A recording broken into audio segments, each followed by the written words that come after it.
Check this out. This is the circuit board out of a cluster from a mid-2000s Chevy.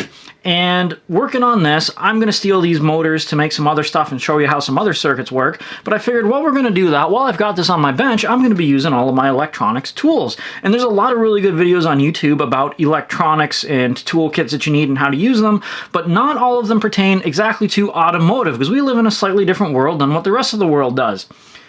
So today we're going to have a look. It's not a comprehensive list. It's not absolutely every single tool that you may need or may not need, and some of them are good, some are not so good, but we're going to look at the tools that I use to do some basic circuitry repair and a really good starting point if this is the kind of stuff that you want to get into. So first, let's take a look at this. This is a microscope, a little electronics microscope. This is something I'll definitely be upgrading. This one was about $50 and it's good, but yeah, well, take a look for yourself.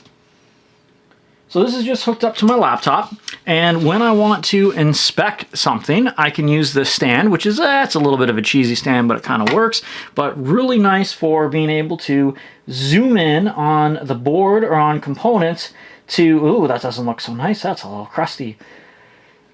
Really nice for being able to zoom in on components to see, did I solder it correctly? Is there a cracked solder joint? What exactly is going on? So you hold it wherever you need it, and then focus it.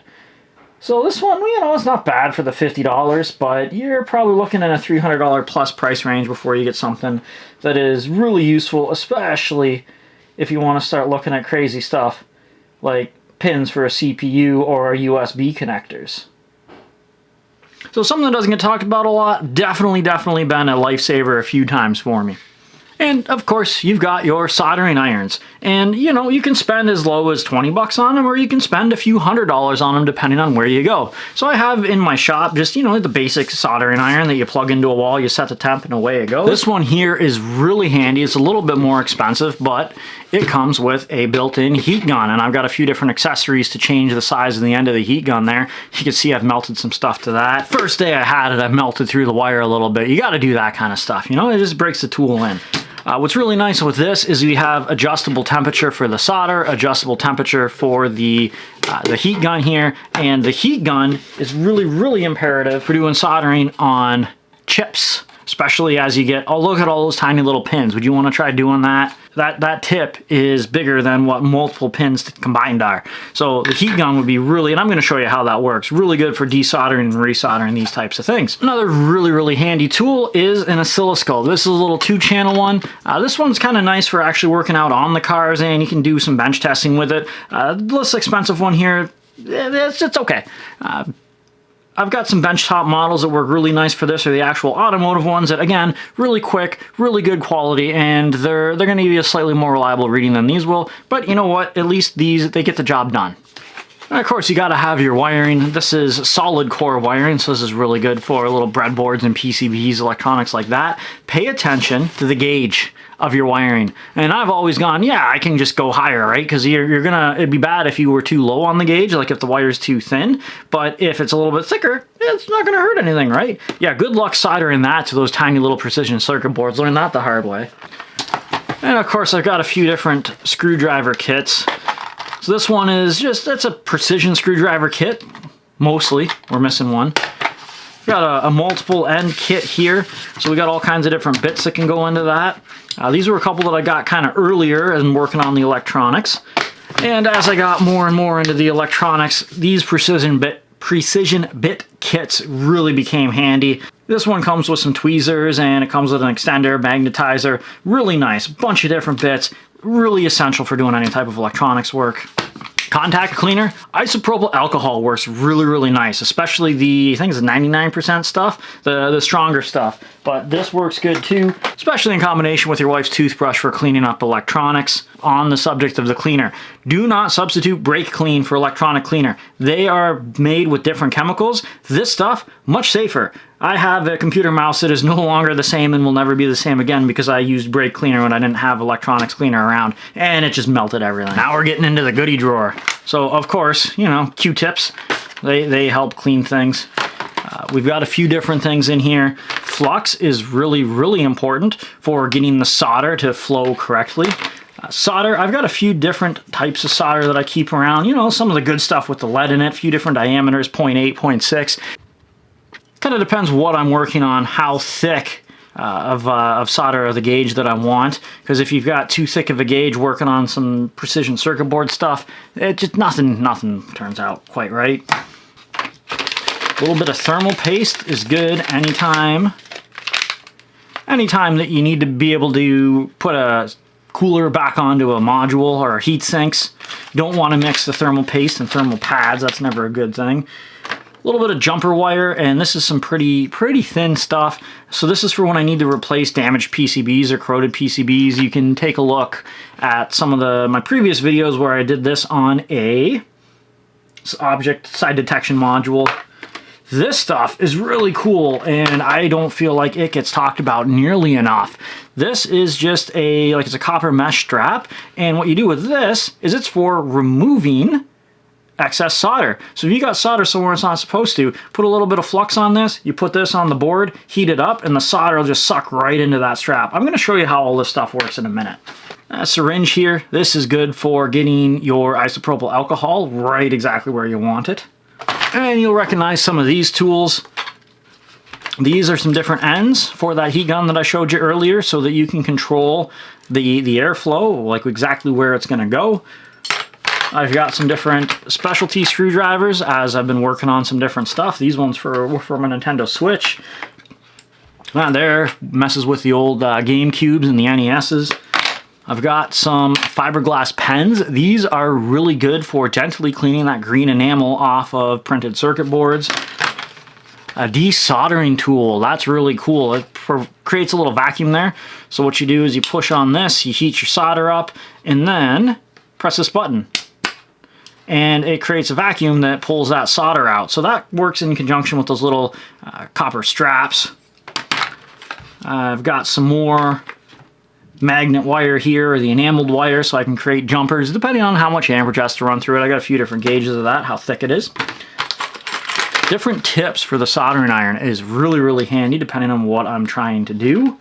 Some different gentler pry bars.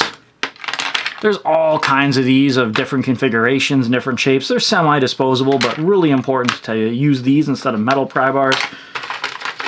Of course, got to have a few different styles of precision tweezers that have very sharp points on them. Very handy for holding things or getting little bits and pieces off your boards. And I've got, you know, some different standard regular pliers in the needle nose, and flush cut pliers are hugely awesome. Don't cheap out on these, and don't use them on, you know, metal wire. Because they're a flush cut, those edges are a little bit delicate, but they're great for circuit boards and for zip ties as well. Here is a really cool tool that I think a lot more car folks should have, and this is a variable power supply. I can turn that right down. I just got a little light bulb hooked up right now, but this is fantastic for bench testing components, sensors, and coils, and it's really quite cool because I can adjust the voltage. You can see that light bulb getting brighter there too. Neat, eh? Wire strippers are a big thing, kind of important. And especially a decent set that you like. Not a huge fan of, I did a really nice job of not breaking any of my wires there. Not a huge fan of the automatic ones, but you have to have a set that you're comfortable with. I do like these ones. They've got a little plier end there, so you can grab stuff and pull on it. A very important tool for any type of electrical diagnostic work, whether precise or imprecise, is a multimeter. So this is an inexpensive Klein. I think this one runs around $50. This one's manual ranging, so you have to kind of know what you're looking for before you set it. The slightly more expensive ones have auto ranging features. Whatever works for you. I've used all kinds of them from $50 over to over $1,000. Your flukes are expensive, but they last forever. I'm quite happy with the Klein brand. Whatever you're comfortable with, but there are a few accessories that you do want to get with this. Typically, whatever leads come with it, I end up tossing, and then I grab these ones, and you'll notice they plug into the meter on one end, and then my other end has banana connectors on it. And then I have different leads that I can plug in and interchange. So these are kind of your standard leads. I've got some with precision tips on them. However, you'll notice that tip doesn't look super precise because, yeah, it's busted off. The big, heavy, fat probe ends with the tiny little tips doesn't work so good. So I use these back probes a lot. These are really, really handy. And it's basically you just have a needle and a banana connector. And it plugs in like so. Alligator clips are really, really handy too. These are more for working on the car. These little tinier ones are good for the electrical stuff on the electronic side of things. And here now, you're able to check for things, you know, if this was powered up, we could set this to our voltage and we could check voltage. A lot of Automotive runs on 12 volts or on 5 volt scales. We have continuity, so we can test our diodes. Sorry, we can test our continuity here. Play songs. We can check diodes. We can check resistances. The continuity is really nice if you're trying to test traces on the board and see if you've got a connection.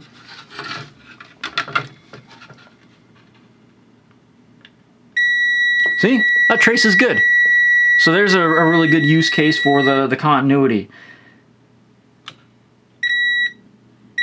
You do just have to watch. The meter doesn't send out a whole lot of electricity, so it works nice on little situations like this, but when you're on actual automotive circuits, a continuity test, it can tell you if it's bad, but it doesn't necessarily confirm that it's good, if that makes any sense. But a really nice feature of that is when you're looking for shorts to ground. So if you were testing wires in a harness, and you may have just a tiny little rub through on that harness, it's sometimes touching ground, sometimes not, the low current capacity of the meter itself, sending a signal for the continuity is a really good test. This meter doesn't have a capacitor function on it, so that's not so good for checking our caps. If you're measuring capacitors, get a meter with a capacitive measure function on it.